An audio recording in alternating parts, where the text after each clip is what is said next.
आज हम लोग फिजिक्स का फर्स्ट चैप्टर स्टार्ट करने जा रहे हैं, दैट इज आवर मोशन। ठीक है, मैथ्स का बेसिक आप लोगों का मतलब कि कितना चैप्टर खत्म हो गया? Number system, polynomial, coordinate geometry, Heron's formula, 4 chapter आप लोगों का कंप्लीट हो चुका होगा। ठीक है, ज्यादा कोर्स उसमें बाकी है नहीं। लाइंस एंड एंगल और कॉन्ग्रुएंसी, ये दोनों आपका मेजर सेक्टर उधर बच रहा है। ठीक है, और केमिस्ट्री में भी आपका 50% हो गया। फर्स्ट टर्म में आप लोगों का 2 चैप्टर होता है। ठीक है, तो एक चैप्टर तो आप लोगों का हो ही गया है। ठीक है, मैटर और सराउंडिंग एक चैप्टर और बचा हुआ है। फिजिक्स में भी आप लोगों का 3 चैप्टर मतलब कि 2.5 चैप्टर होता है। ऐसे एक होता है आपका मोशन, दूसरा आप लोगों का होता है फोर्स, पहला चैप्टर मोशन है। ठीक है ना, दूसरा आपका है फोर्स और तीसरा है ग्रेविटेशन। ठीक है ना, तो ग्रेविटेशन का आप लोगों को आधा पढ़ना पड़ता है फर्स्ट टर्म में और हाफ पढ़ना पड़ता है सेकंड टर्म में। ठीक है, तो इस चैप्टर को कंप्लीट करेंगे तो समझिए कि आप लोगों का 40% फिजिक्स भी कंप्लीट हो जाएगा। बात समझ में आ रही है? ठीक है, चलिए स्टार्ट करते हैं। सबसे पहले हम लोगों को 2 टर्म समझना है, पहला है मोशन और दूसरा है रेस्ट।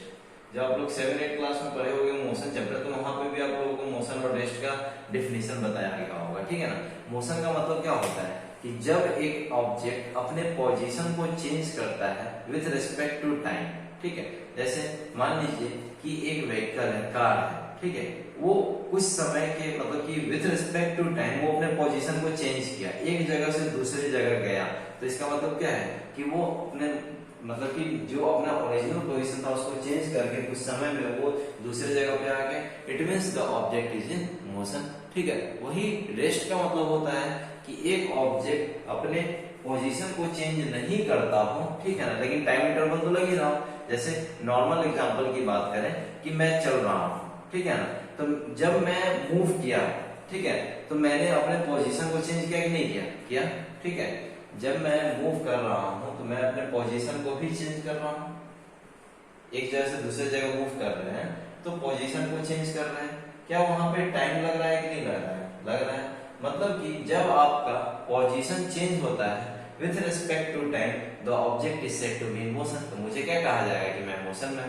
बात समझ में आ रही है? ठीक है, रेस्ट का मतलब होता है कि जब एक ऑब्जेक्ट अपने पोजीशन को चेंज ना करे। जैसे कि मैं यहाँ पे खड़ा हूँ, खड़ा का खड़ा रह जाऊं 5 मिनट, इसका मतलब कि मैंने अपने पोजीशन को चेंज नहीं किया, बस यहाँ खड़ा रहा। समय बीत रहा है, समय तो रुकने वाला चीज नहीं है, समय तो लग ही रहा है, लेकिन ऑब्जेक्ट का मतलब कि पोजीशन चेंज नहीं हुआ। इसका मतलब कि ऑब्जेक्ट किस चीज में है? रेस्ट में है। तो जब आपका ऑब्जेक्ट का पोजीशन चेंज नहीं होता है विथ रिस्पेक्ट टू टाइम, तो उसको कहा जाता है ऑब्जेक्ट को रेस्ट में। और जब एक ऑब्जेक्ट का पोजीशन चेंज हो जाता है विथ रिस्पेक्ट टू टाइम, तो वहां पे ऑब्जेक्ट को कहा जाता है कि ऑब्जेक्ट जो है वो कहाँ है? मोशन में है। ठीक है, चलिए लिखिए मोशन का डेफिनेशन लिखिए। व्हेन एन ऑब्जेक्ट, मोशन लिखिए और उसका डेफिनेशन लिखिए। When an object changes its position with respect to time, when an object changes its position with respect to time, with respect to time, with respect, सुने ना कैसे लिखना, with respect to time, comma, it is said to be in motion. It is said to be in motion. It is said to be in motion. ठीक है, जब आप पढ़ सकते हो आप लोग definition. When an object changes its position, जब एक ऑब्जेक्ट का पोजीशन चेंज होता है विथ रिस्पेक्ट टू टाइम, तो उस समय ऑब्जेक्ट को बोला जाता है कि ऑब्जेक्ट जो है वो मोशन में है। ठीक है, चलिए रेस्ट का डेफिनेशन लिखिए। When the object doesn't changes, sorry, when an object, लिखिए रेस्ट का डेफिनेशन लिखिए। When an object doesn't changes its position with respect to time, when an object doesn't changes its position with respect to time, comma, it is said to be in rest. It is said to be in rest. It is said to be in rest.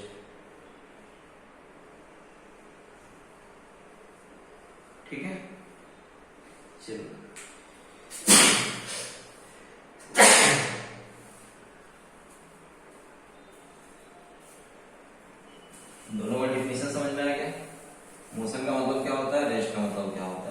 Simple language में जब एक object का position change हो रहा हो, आप अपने case को कंसिडर कीजिए, आप मूव किए, ठीक है, तो आपने पोजीशन चेंज किया, ठीक है, एक जगह पोजीशन चेंज करने का मतलब क्या, एक जगह से दूसरे जगह से कुछ समय लगा तो उसको कहेंगे कि ऑब्जेक्ट जो है वो मोशन में आ गया। लेकिन जब आपका पोजीशन चेंज नहीं होता है विद रिस्पेक्ट टू टाइम, एक जगह पे स्थिर रह जाता है ऑब्जेक्ट, जैसे मान लीजिए कि मैंने मतलब कि साइकिल चला रहे हो, ठीक है, आप लोग साइकिल चला रहे हो, ठीक है, तो साइकिल बाईसाइकिल जब चला रहे हो तो ऑब्जेक्ट जो है वो मोशन में आ रहा है, क्यों आ रहा है, क्योंकि बाईसाइकिल का मूवमेंट हो रहा है एक जगह से दूसरे जगह, ठीक है ना, तो वो मूव किया, पोजीशन चेंज किया विद रिस्पेक्ट टू टाइम, तो बोले कि मोशन में है। लेकिन वही अगर बाईसाइकिल को रखा गया है, वो मूव नहीं कर रहा है, उसको लगा दिए, तो क्या वो मोशन में होगा, नहीं होगा, वो किस पोजीशन में होगा, स्टेट ऑफ रेस्ट में होगा। क्लियर? चलिए एक क्वेश्चन है आप लोगों का कि give some examples of motion inferred through indirect evidences. इसका मतलब क्या है उसको पहले समझिए। अगर एक नंबर का क्वेश्चन आ जाए तो थोड़ा टिपिकल क्वेश्चन है, जैसे क्वेश्चन में पूछा है नहीं, लेकिन इसका स्टेटमेंट लिखने का तरीका, पूछने का तरीका थोड़ा हार्ड है।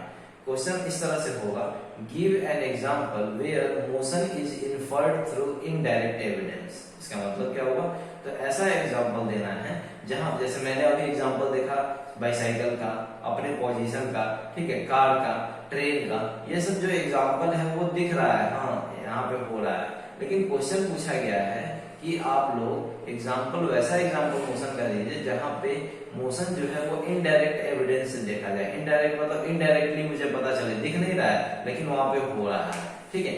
Movement of dust particles, movement जो होता है डस्ट पार्टिकल्स का, वो भी तो मोशन में ही आ गया, ठीक है ना। तो ये सब इनडायरेक्ट एविडेंसेस है। इनडायरेक्ट एविडेंस का मतलब जो पता नहीं चल रहा हो, ठीक है, इनडायरेक्टली जो है वो मोशन का सेंस दे रहा हो। ये सब डायरेक्ट रिलेशन है, दिख रहा है कि हाँ कार मूव कर रहा है, बाईसाइकिल मूव कर रहा है, आप मूव कर रहे हो, तो ये सब डायरेक्ट रिलेशन है। लेकिन वहां पे आपका दिख नहीं रहा है, वो फील किया जा सकता है कि हाँ यहाँ पे पार्टिकल जो है एक जगह से दूसरे जगह डस्ट का पार्टिकल्स गया, तो पोजीशन चेंज हुआ विद रिस्पेक्ट टू टाइम, जिसको कहेंगे मोशन में। बात समझ आ रही है? जो पत्ता मतलब कि आपका ब्रांचेज जो शेक करता है, जब हवा उठता है, ठीक है ना, तो ट्री का जो ब्रांचेज जो शेक करता है वो भी आपका क्या है, मोशन का ही एग्जांपल है। ब्रांचेज शेक करने का मतलब कि एक जगह से दूसरी जगह मूव करना। जब ब्रांचेज शेक करता है पेड़ का तो इस तरह मूवमेंट होता है ना, तो शेक करने का मतलब कि एक पोजीशन से दूसरी जगह अपना मूव कर रहा है, इधर उधर मूव कर रहा है, it means it is changing its position with respect to time. तो वहां पे भी आपका किसका एग्जांपल है, मोशन का ही एग्जांपल है, ठीक है। चलिए क्वेश्चन लिखिए, गिव सिचुएशन, एक क्वेश्चन बना लीजिए, give situation where motion is inferred, give situation where motion is inferred, inferred का स्पेलिंग देख लीजिए, where motion is inferred, INFERRED, through indirect evidences, through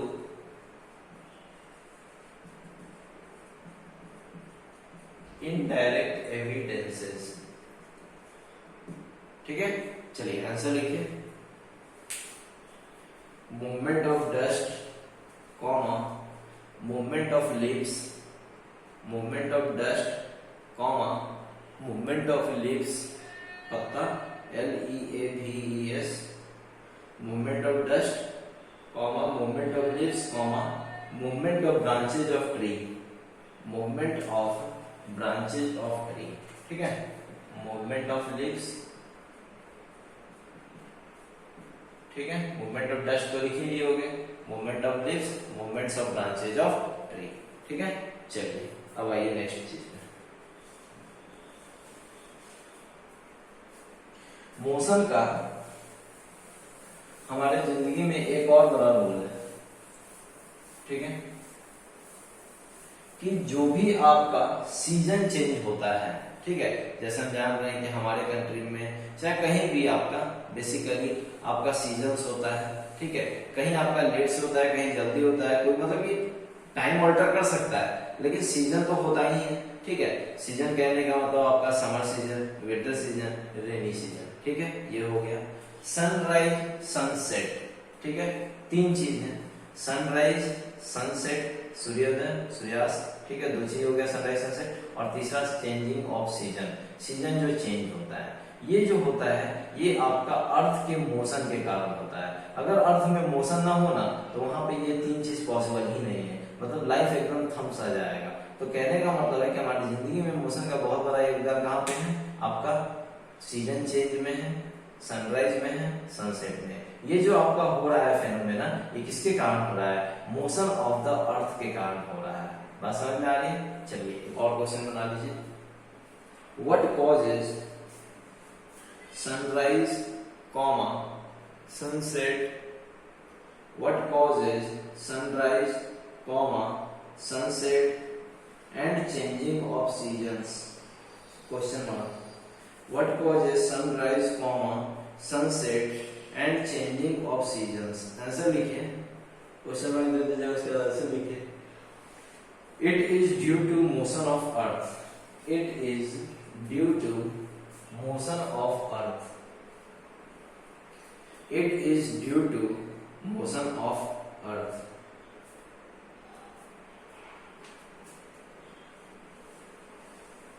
चलिए यहां तक आप समझ गए, क्लियर है? मोशन का डेफिनेशन समझ गए, रेस्ट का डेफिनेशन समझ गए। उसके बाद दो क्वेश्चन।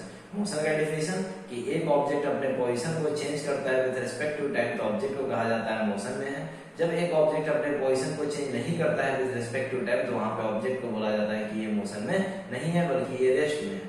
ठीक है। उसके बाद पहला क्वेश्चन आया कि इनडायरेक्ट एविडेंसेस के द्वारा कहां पे आपका मोशन इन्फर किया जा रहा है, कहां पे एक्सप्लेन किया जा रहा है मोशन को, तो movement of dust, movement of leaves, movement of branches of tree etc. बात समझ में आ रही है? उसके बाद आपका क्वेश्चन आया कि sunrise, sunset, changing off season में किसका योगदान होता है, तो मोशन का योगदान होता है। कैसे? तो ये मोशन ऑफ द अर्थ के कारण ही होता है। बात समझ में आ रही है? चलिए अब एक चीज देखिए, रिलेटिव चीज है कि जैसे मान लीजिए, एक एग्जांपल से पहले समझ लीजिए कि क्वेश्चन क्या है आपका, कि अगर आप ट्रेन में बैठे हो, ठीक है, चाहे आप बस में बैठे हो, ठीक है, ट्रेन का एग्जांपल बेस्ट होगा, आप लोगों ने महसूस भी किया होगा कि ट्रेन में बैठे हो, बाहर अगर आपका ट्री है, पोल है या कोई आदमी ही है, ठीक है ना, तो लगता है कि ट्री आपके साथ साथ मूव कर रहा है। जैसे ट्रेन आगे की तरफ मूव कर रहा है तो आपको लगता है कि ट्री मेरे साथ साथ चल रहा है। बात समझ में आ रही है? क्वेश्चन क्या बोलना चाह रहा हूं, जब आप ट्रेन के अंदर बैठे हुए हो, ठीक है ना, तो आपको महसूस होता है कि बाहर का चीज, जब आप बाहर झांक कर देखोगे खिड़की से, तो लगेगा कि मान लीजिए कि ट्री है, तो ट्री आपके साथ साथ मूव कर रहा है, पोल आपके साथ साथ मूव कर रहा है। इसका मतलब मुझे लगता है कि ट्री मोशन में आ गया, पोल आपका मोशन में आ गया। लेकिन क्या वास्तविकता में वो मोशन में होता है? पोल अपने पोजीशन से कभी मूव कर सकता है? ट्री अपने कभी पोजीशन से मूव कर सकता है? नहीं कर सकता है। तो यहाँ पे ये कैसे हुआ, ठीक है ना, जब हम लोगों ने देखा ट्रेन के अंदर से बैठ के बाहर की तरफ झांका तो पता चला कि ट्री का मूवमेंट हो रहा है, पोल का मूवमेंट हो रहा है, जो भी आदमी है एक पर्सन दूसरे देख रहा है तो उसका मूवमेंट हो रहा है। इसका मतलब क्या है कि आपका मतलब कि यहाँ पे रिलेटिव चीज है कि मैं किसके रिस्पेक्ट में देख रहा हूँ, ठीक है। ऐसा होता नहीं है, अगर आंसर अगर पूछा जाए कि क्या ऐसा रियलिटी में होता है कि क्या ट्री का मूवमेंट हो जाता है, वो महसूस होता है कि मोशन में है। बात समझिएगा, महसूस होना और रियल में होना दोनों अलग चीज है। महसूस हो रहा है कि मोशन में है, लेकिन वो एक्चुअली होता नहीं है मोशन में। ट्री का मूवमेंट नहीं हो जाता है, आदमी का मूवमेंट नहीं हो जाता, बात समझ रहे हो ना, वहां पे पोल का मूवमेंट है, वो अपने पोजीशन पे फिक्स है। बात समझ में आ रही है? ठीक है। एक और केस आप ले सकते हो कि आपने ट्रेन से बाहर झांका, ठीक है ना, तो एक आदमी खड़ा था, तो वो आपको लगा कि वो भी आपके साथ साथ मूव कर रहा है, ट्रेन आगे की ओर बढ़ रहा है, वो भी मूव कर रहा है। लेकिन ऐसा होगा नहीं होगा, वो खड़ा है तो खड़ा ही रहेगा ना, वो तो मूवमेंट नहीं कर रहा है। लेकिन अगर वही आदमी बाहर से आपको देखता है, एक आदमी बाहर खड़ा है, वो आपको अंदर की तरफ देखता है, तो उसे लगता है कि आप मोशन में हो। लेकिन क्या आप मोशन में ट्रेन, देखिए थोड़ा कॉम्प्लिकेटेड, ठीक है ना, समझिएगा, क्वेश्चन समझिएगा तो समझ में आ जाएगा। आपने एक इंसान को बाहर की तरफ देखा तो वो आपको मोशन में नजर आया, बल्कि वो रेस्ट में था, ठीक है। बाहर एक आदमी खड़ा है ट्रेन से बाहर, ठीक है, आपका ट्रेन मूव कर रहा है, ठीक है, ट्रेन का मूवमेंट हो रहा है, ट्रेन जा रही है, ठीक है, एक आदमी बाहर खड़ा हुआ, एकदम खड़ा था, लेकिन आपको लगा आप ट्रेन में मूव कर रहे थे तो आपको लगा कि वो आदमी भी मोशन में है। वो एक्चुअली आदमी रेस्ट में था, लेकिन आपको क्या लगा कि वो किस में है, मोशन में है, कि वो भी आपके साथ साथ मूव कर रहा है। बाहर वाला आदमी जब आपको देखा तो उसको लगा कि आप मोशन में हो, क्योंकि ट्रेन मूव कर रहा है तो लगेगा ही ना कि आप भी मूव कर रहे हो। तो बाहर वाले आदमी को लगा कि आप मोशन में हो, लेकिन क्या आप मोशन में थे? वहां पे नहीं थे, आप तो सीट पे बैठे हुए हो, तो आप वहां पे तो रेस्ट में थे। लेकिन उसको क्या लगा कि क्या किस चीज में हूं? मोशन में हूं। बात समझ में आ रही है? तो यहाँ पे हो क्या रहा है कि आपका कोई भी चीज मतलब कि यहाँ पे जो लग रहा है वो आपका गलत है, ठीक है, लेकिन हो कैसे हो रहा है ये समझना है। तो ये आपका हो रहा है पर्सपेक्टिव। पर्सपेक्टिव मतलब देखने का नजरिया। एक तो ये हो गया, और दूसरा है कि किसके रिस्पेक्ट में हम देख रहे हैं। ट्रेन मूवमेंट कर रहा है, उसके रिस्पेक्ट में देख रहे हैं। तो घुमा फिरा कर ओवरऑल क्वेश्चन किस प्रकार होगा और आंसर किस प्रकार लिखना है वो समझिए। क्वेश्चन होगा कि एक पैसेंजर ट्रेन में बैठा हुआ है, ठीक है ना, उसने एक आदमी को बाहर देखा तो उसको वो मोशन में नजर आया, ठीक है ना, तो ऐसा कैसे हो गया। लेकिन दूसरे को वो, लेकिन बाहर वाले ने जब अंदर वाले को देखा तो उसे वो मोशन में नजर आ रहा है, दोनों यही चीज हो रहा है। तो ये हो कैसे रहा है यही एक्सप्लेन करना है। क्वेश्चन लिखिए तब समझ में आएगा। explain that an object may appear to be moving for one person. Explain that an object may appear, may appear to be moving for one person and stationary for other, question mark.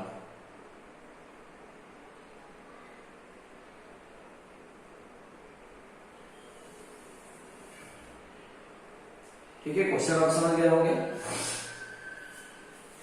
ठीक है, question समझ में आ गया ना। Explain that an object may appear to be moving for one person. एक आदमी के लिए ऑब्जेक्ट मूव करता हुआ लगेगा, लेकिन दूसरे के रिस्पेक्ट में वो स्टेशनरी नजर आएगा। वो क्या नजर आएगा कि रेस्ट पे है।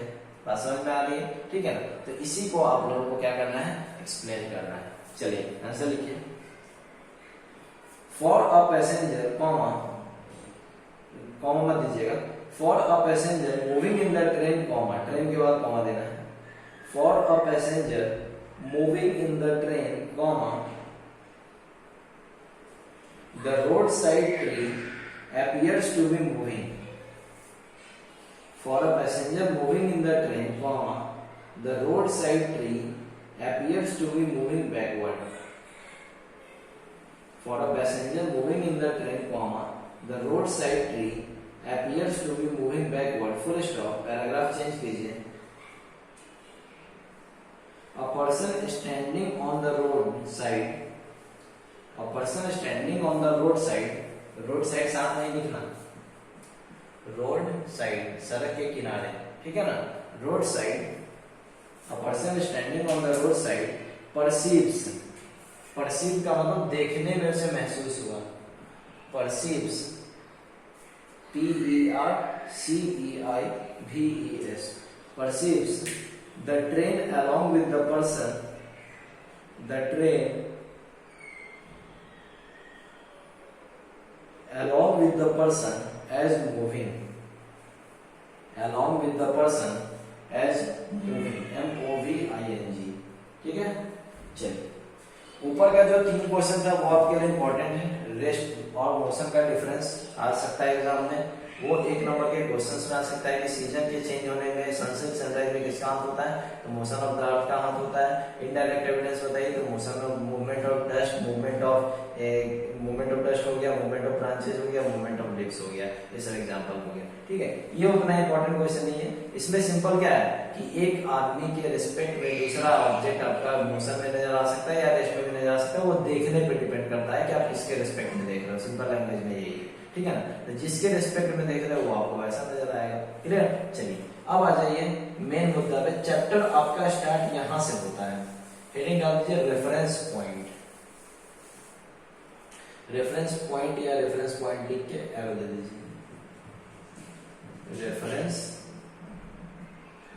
पॉइंट। ठीक है, चलिए समझते हैं कि ये आखिर रेफरेंस पॉइंट होता क्या है। ठीक है, देखिए जैसे मुझे एक एग्जांपल से ये भी समझना है आप लोगों को। चैप्टर बेसिक मोशन चैप्टर की बात करें तो मोशन का डिफिनीशन हो गया, रेस्ट का डिफिनीशन हो गया, उसके चैप्टर यहां से चालू है। ठीक है। मोशन का डिफिनेशन, पोजीशन चेंज हुआ with respect to time, motion का है। अब ये रेफरेंस पॉइंट क्या है, एग्जांपल से समझिए कि जैसे मान लीजिए कि मुझे पटना जाना है, ठीक है। तो मुझे पटना जाना है, अगर कोई क्वेश्चन पूछे, चाहे मैं ही किसी से पूछे कि कितना किलोमीटर है पटना, ठीक है, तो जो कॉमन सेंस जिसका नहीं होगा, ठीक है, चाहे जो थोड़ा मतलब कि जिनका मैच्योरिटी नहीं होगा कॉमन सेंस के सेंस में, तो वो बोलेगा जहां खड़ा होगा, जैसे मान लीजिए कि आपके मुंह पे, आपके लिप्स पे रहता है कि मैं, जैसे पासवान चौक है, हम लोग जहाँ रह रहे हैं, वहां से मान लीजिए कि पटना जो है वो 25-30 किलोमीटर, पटना जंक्शन की बात करें तो 25-30 किलोमीटर के आसपास है, 25 किलोमीटर के आसपास। तो लिप्स पे तुरंत यही करेगा 25 किलोमीटर है। लेकिन आप ही से मैंने क्वेश्चन पूछा, मान लीजिए कि पटना कितना किलोमीटर, तो आपके लिप्स पे रहता है कि हाँ यहाँ से 25 किलोमीटर, तो डायरेक्ट बोलोगे कि हाँ 25 किलोमीटर है, कोई इंसान से मुझे पूछे। लेकिन यहाँ पे क्वेश्चन ही गलत पूछा गया है, ठीक है। कैसे क्वेश्चन गलत पूछा गया, मैंने ये जस्टिफाई किया कि मैंने तो क्वेश्चन पूछा, मेरे क्वेश्चन पे ध्यान दीजिए कि पटना कितना किलोमीटर है, ये तो मैंने नहीं बताया, स्पेसिफाई किया कि कहां से कितना किलोमीटर है। अगर मैं दिल्ली से बात करूं तो कितना हो जाएगा, अगर मैं मुजफ्फरपुर से बात करूं तो कितना हो जाएगा, मैंने स्पेसिफाई कहीं पे भी किया कि कितना किलोमीटर है, तो ये तो क्वेश्चन ही गलत है, तो आप आंसर इसका कैसे दे सकते हो।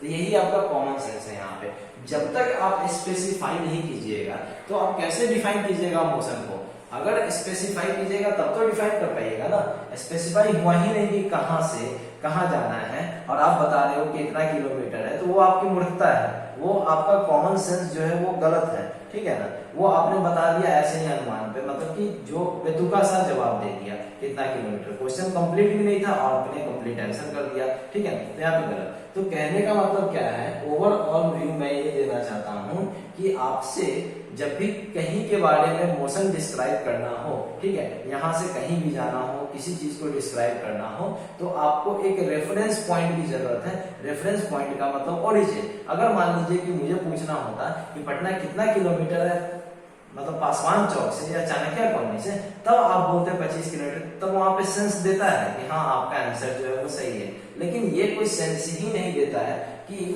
एक minute,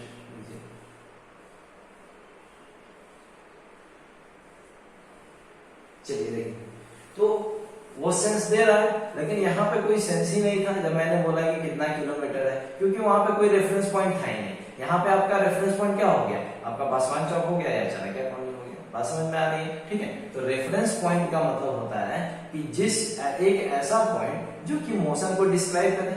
to describe the motion we need a reference point, हमको एक रेफरेंस पॉइंट चाहिए, और उस रेफरेंस पॉइंट को हम लोग क्या कहते हैं, ओरिजिन भी कहते हैं, कि कहां से ओरिजिन हो रहा है, ठीक है। मुजफ्फरपुर से जाना है तो मुजफ्फरपुर ओरिजिन होगा, पासवान चौक से जाना है तो पासवान चौक ओरिजिन होगा, रामसी चौक से जाना है तो रामसी चौक ओरिजिन होगा। कहने का मतलब है कि मोशन को डिस्क्राइब करने के लिए क्या चाहिए, आपका एक रेफरेंस पॉइंट चाहिए, तभी जाके आप मोशन को डिस्क्राइब कर सकते हो, नहीं तो मोशन को डिस्क्राइब नहीं किया जा सकता है। अंडरस्टूड, नोट इट डाउन, देखिए, टू डिस्क्राइब मोशन कॉमा, इसी में लिखिए रेफरेंस पॉइंट में एरो देखें, to describe motion, to describe motion, comma, we need to specify a, to describe motion, comma, we need to specify, specify के spelling देख लीजिए, we need to specify a reference point, we need to specify a reference point, full stop, the reference point is the origin, full stop, the reference point is the origin, ORIGIN, the reference point is the origin,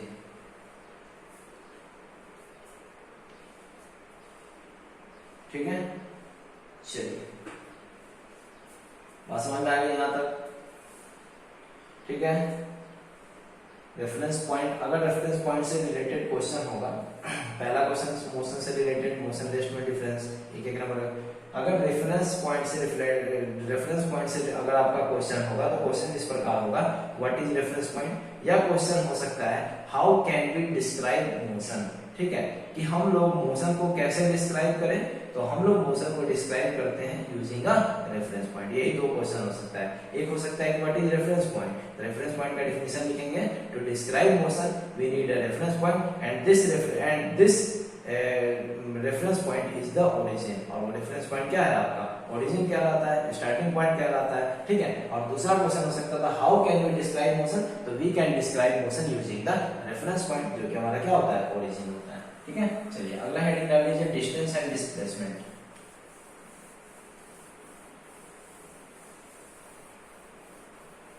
किसी भी motion को describe करने के लिए एक particular origin चाहिए, तभी describe कर पाओगे, नहीं नहीं कर पाओगे, ठीक है ना। चलो अब देखो हेडिंग आप लोग डाल दो, डिस्टेंस एंड डिस्प्लेसमेंट।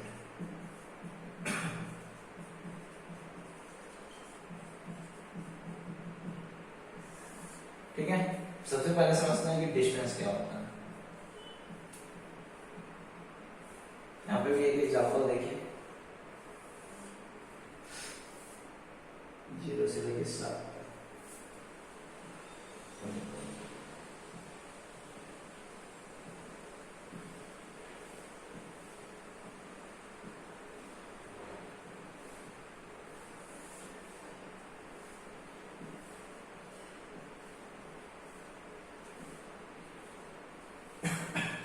पाँच 10 15 20 25 30 35 40 45 50 55 60 4 से सी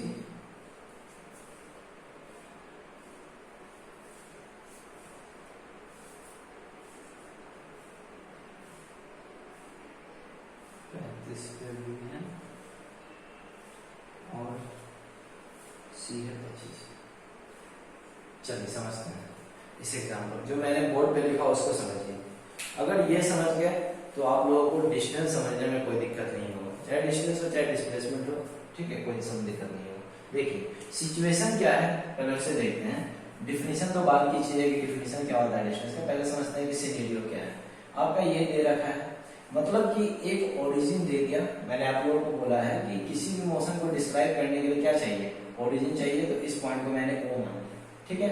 एक ऑब्जेक्ट ओ से शुरू हुआ, मान लीजिए कि एक कार है, एक कार ओ से शुरू किया, ठीक है, और वो सीधा सीधा सीधा सीधा जाते जाते ए पॉइंट तक पहुंच गया। ओ से कहां पहुंचा, ओ से ए तक पहुंचा। अगर इसको ऐसे लिखना है तो ऐसे भी लिख सकते हो। ओ से सी तक गया होगा पहले, फिर सी से कहां गया होगा बी, और फिर बी से कहां पहुंचा होगा, ए तक पहुंचा होगा, ठीक है। देखिए ओ से सी पहुंचा होगा, फिर सी से बी पहुंचा होगा, फिर बी से ए पहुंचा होगा, ठीक है। एक कार था, मूवमेंट किया, 25 किलोमीटर गया, 35 तक पहुंचा, 60 तक पहुंच गया, ठीक है। उसके बाद वो क्या हो रहा है, रिटर्न हो रहा है अपने डेस्टिनेशन। मान लीजिए उसका ए डेस्टिनेशन था, वो डेस्टिनेशन तक पहुंच गया। उसके बाद वो रिटर्न हो रहा है, इस तरह से गया, ठीक। फिर वो यहां से रिटर्न होना शुरू किया और सी पोजीशन तक आ गया। कहने का मतलब ओ से निकला सी, सी से निकला बी, बी से निकला ए तक पहुंचा, और ए के बाद वो रिटर्निंग चालू किया, और ए के बाद फिर वो आया बी पे, और बी के बाद आने पे आया फिर वो सी पे, ठीक है। तो आपसे पूछा गया, मान लीजिए क्वेश्चन, कि बताइए कि इस सिनेरियो में टोटल डिस्टेंस कितना कवर है। तो एकदम आसान क्वेश्चन है, ठीक है।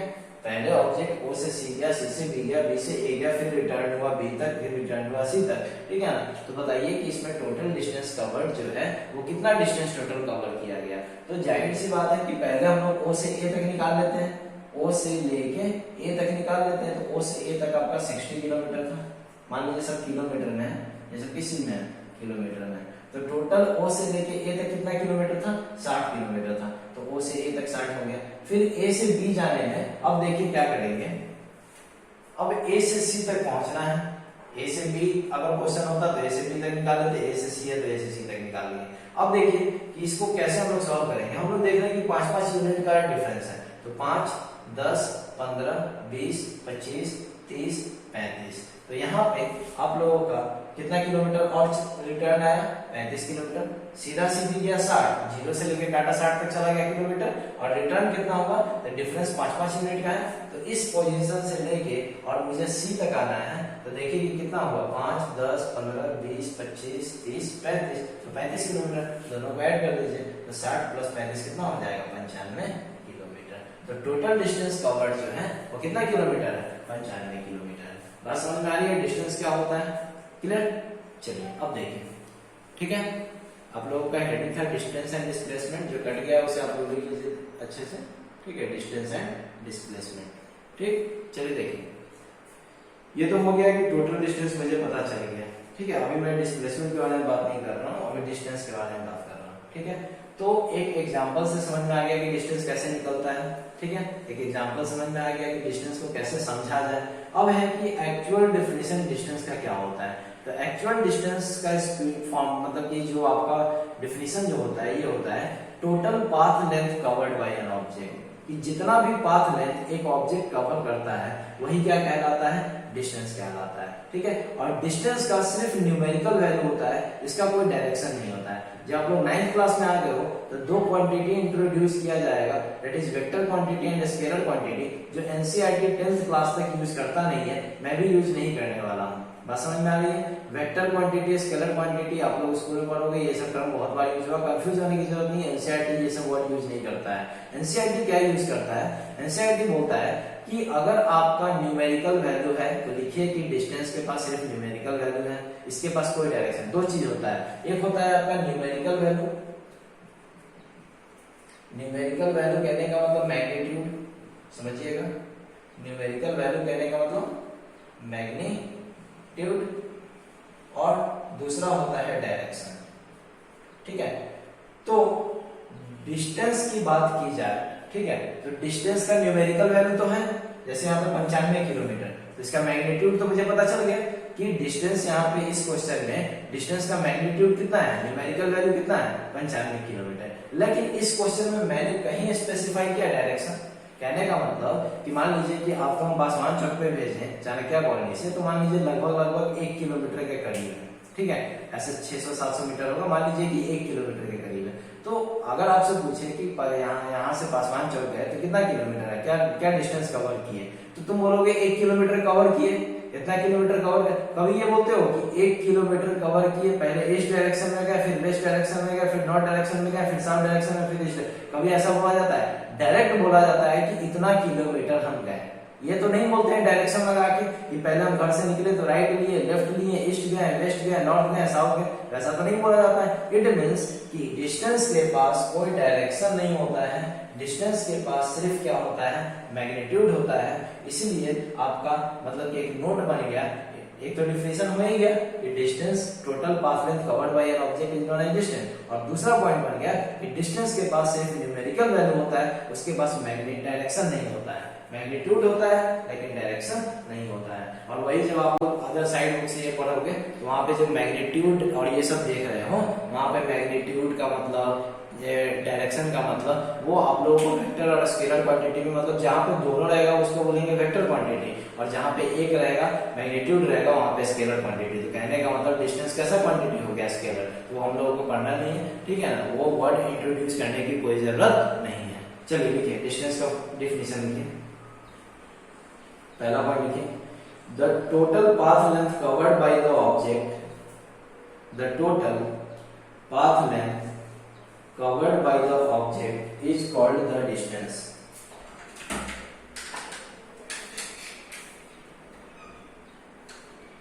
द टोटल पाथ लेंथ को समझ रहे हो, PATH, पाथ लेंथ,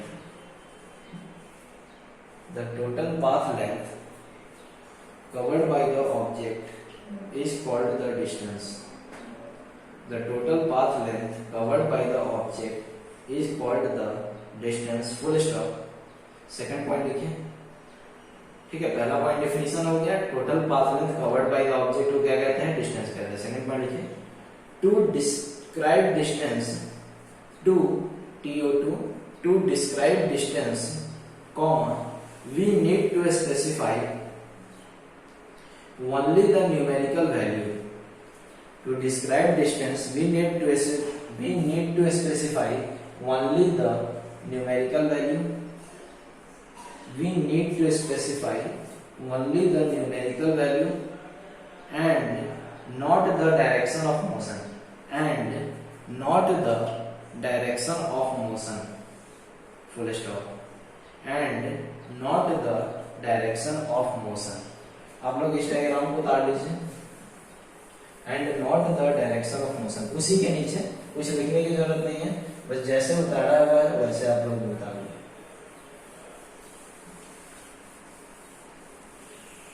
जीरो से लेके 60 तक बनाइए, ठीक है। ये ए पॉइंट है, ये ओ है, ये सी है, ठीक है। जीरो से लेके 60 तक 5-5 का इंटरवल, ये ए है, ये बी है और ये सी है। इस तरह से जल्दी से नोट डाउन कर लीजिए आप लोग, और लिख लीजिएगा कि ये किलोमीटर में है। ये जो भी डिस्टेंस है, ये डिस्टेंस इस तरह लिखो, इसके नीचे डिस्टेंस इन किलोमीटर। डिस्टेंस जो दे रखा है वो किस में दे रखा है, किलोमीटर में दे रखा है। जल्दी से इसको नोट डाउन कर लीजिए। उसी के नीचे 2 पॉइंट लिखे हो ना, उसी के जस्ट नीचे इसको नोट डाउन कर लीजिए।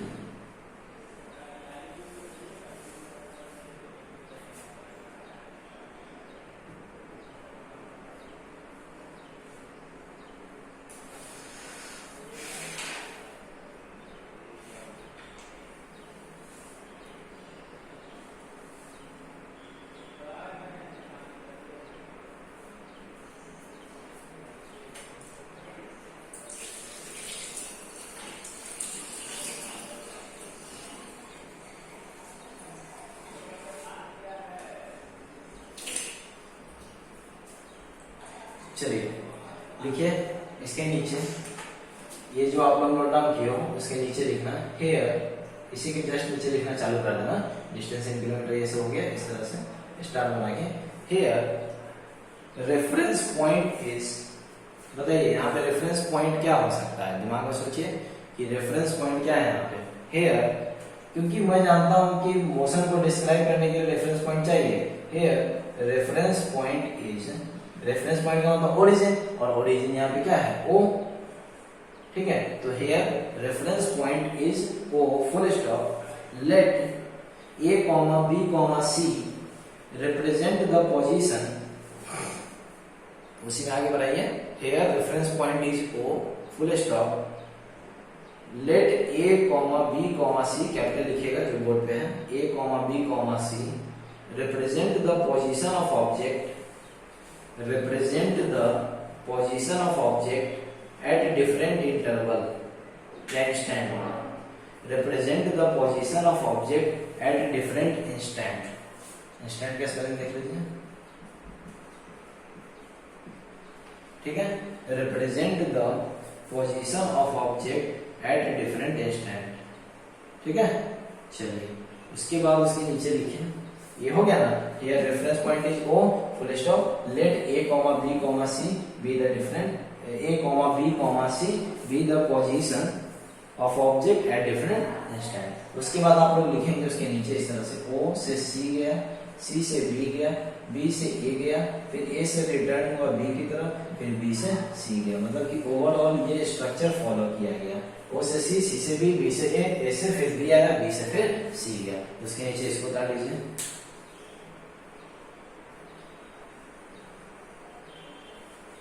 उसके बाद इसके नीचे लिखेंगे the total distance covered, the total distance covered is equals to, कितना टोटल डिस्टेंस कवर हो गया, ओ से लेके ए तक गया तो कितना किलोमीटर गया है, 60 किलोमीटर गया, तो 60 ये लिख लिए। ओ से ए तक का हो गया क्लियर। अब ए से सी जाना है, ठीक है। तो ए यहाँ पे, सी यहाँ पे, इस पोजीशन से इस पोजीशन तक मूव करना है, तो बैकवर्ड जाना है। तो 1 यूनिट, 2, 3, 4, 5, 6, 7 यूनिट, और गैप कितना है, 5, 7, 5, 35। तो 60 प्लस 35 दैट इज 95 किलोमीटर। तो टोटल डिस्टेंस कवर्ड जो है वो कितना है, 95 किलोमीटर है। और इससे ये भी जस्टिफाई हो रहा है कि टोटल पाथ लेंथ कवर्ड को हम लोग डिस्टेंस कहते हैं, और डिस्टेंस के पास न्यूमेरिकल वैल्यू होता है, कोई मैग्नीट्यूड नहीं होता है। अंडरस्टूड। चलिए आज के लिए इतना ही, ठीक है। आप लोगों का डिस्टेंस टॉपिक तक खत्म हो गया है। कल से हम लोग स्टार्ट करेंगे डिस्प्लेसमेंट और आगे की तरफ मूव करेंगे, ठीक है। तो देखिए क्वेश्चन जो एग्जाम में होगा वो किस प्रकार का होगा वो समझ लीजिए। पहला तो आप समझ गए मोशन और रेस्ट से रिलेटेड, जो आज टॉपिक पढ़े उससे रिलेटेड क्वेश्चन होगा। मोशन और रेस्ट में डिफरेंस, 2 MCQ क्वेश्चन या 2 1 नंबर का क्वेश्चन, ठीक है। उसके बाद रेफरेंस पॉइंट किसके कहते हैं, या how can be describe motion, तो रेफरेंस पॉइंट मतलब ओरिजिन होता है, और उसको मोशन को कैसे डिस्क्राइब करते हैं, using the reference point, origin से डिस्क्राइब करते हैं। और डिस्टेंस किसको कहते हैं, टोटल पाथ लेंथ कवर्ड को डिस्टेंस कहते हैं। इसके पास न्यूमेरिकल वैल्यू होता है, कोई आपका डायरेक्शन नहीं होता है। और इसका एक एग्जांपल, अंडरस्टूड। चलिए